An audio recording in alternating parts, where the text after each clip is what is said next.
But in terms of social, what is the power of social media?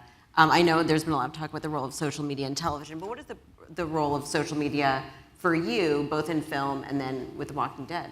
Well, for me, what's really impressive is that we became a social media phenomenon. And what helps the network, which is AMC, is that because we are all over Twitter and Facebook, people tend to actually watch the show when it airs. They don't DVR it, they don't download it later, because then they'd have to stay away from social media, and everyone's addicted to it. So it's actually worked in our favor. Is social media the savior for live television? Oh, I don't think it's the savior. I think live television's doing pretty well by itself with, you know, social media certainly is an advantage.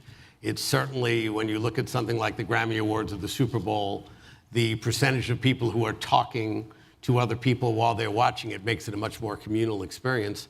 You know, and there are definite positives about it. Obviously, your most popular shows have a lot of fans. They like talking about their shows. But, you know, once again, network television isn't dead. No, but it seems like people are more likely now to tune in if they know that everyone's going to be tweeting about a show the night that it airs. There's no question. And the live events, you know, and Gail was referencing that, the live events aren't DVR'd. People don't want to watch the Super Bowl 2 days later. They don't want to watch the Grammy Awards, you know. And there are certain shows like Walking Dead, they want to watch it then because there's a lot of water cooler activity through social media, and it's important to see what's happening. How do you leverage social with music?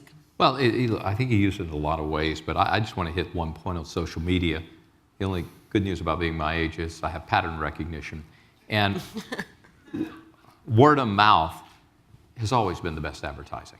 And you try and for every show, movie, radio station, disc jockey event, you want the word of mouth going. What social media has done has just enabled normal human behavior, is that we do want to tell everybody. We want to ramble on about everything that's happened in our life. We want someone to listen to us. And between Facebook, Twitter, and 2 or 3 others, you've got suddenly a mechanism to take it to proportions that have a huge impact on anything you do. We did the iHeartRadio Music Festival. We've done it 2 years now, last year in Vegas. We had a billion social impressions.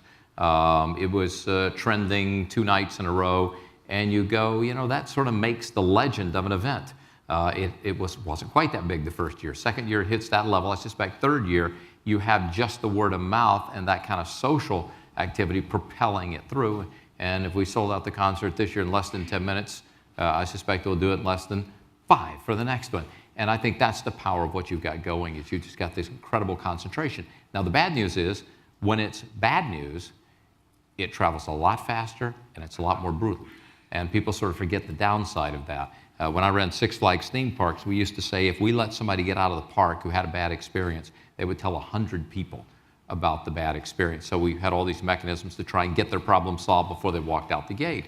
I suspect today with social, that's not 100 people. God knows how many people that is. And I think that's one of the issues we have to watch out for. What does that do in terms of opening movies? How will social impact your tentpole releases this summer? I think it's very similar to what Bob and Leslie were describing, which is when it's good, people say it in a hurry, and when it's bad, people say it in a hurry. And that's and that's made our life a lot more difficult because typically, you know, there's only a percentage of what we make in the film side of things, for sure, that is really good, and the rest you really relied on marketing to get through, and. And you can't buy a big opening weekend anymore. The packaging now is sort of unwrapped very quickly, and the audience looks inside the packaging and they give you a verdict overnight. Well, social media is another form of marketing in many, many ways. And you could market all you want. And we tell the producers of our television show, look, we can get them to the show. We can get you to the gate. Then it's the product that takes over. And if your product is garbage, it doesn't matter who's talking about it, or, you know, to your point and your point, it is social media will kill it, and it'll go away really quickly. The easiest thing to do is to blame marketing for a lack of good product. Marketing could do so much, and it's up to the producer.